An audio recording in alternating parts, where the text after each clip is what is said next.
Hi guys, usually when you install an app or download a file or paste something in your desktop, it saves in your C drive where all your Windows files are. And when you use that drive to save your files for a long time, your computer becomes slower because all those files will eat up your space in C drive. So in this video, I'm going to show you how you can easily change your default drive from C to another drive. So let's go. Here you can see currently I have two drive partitions, C and G, and my C drive is almost full, so I need to change my default drive from C to G.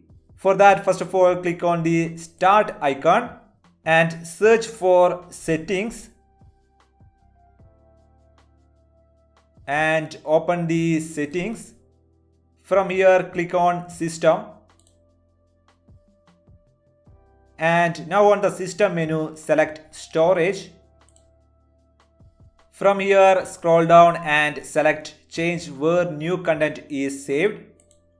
Here you can see my current apps, documents, music, photos and videos, movies and TV shows, and offline maps. Default storage drive is local disk C, and I need to change it to G. For that, click on the option and select G and repeat the action.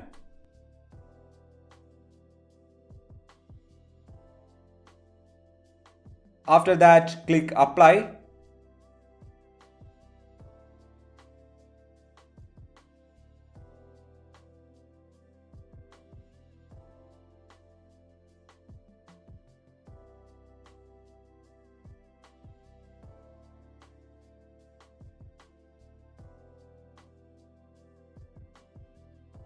Now my default drive changed to G. So from now on, all my new apps, documents, music, pictures, videos and maps will be saved to G drive.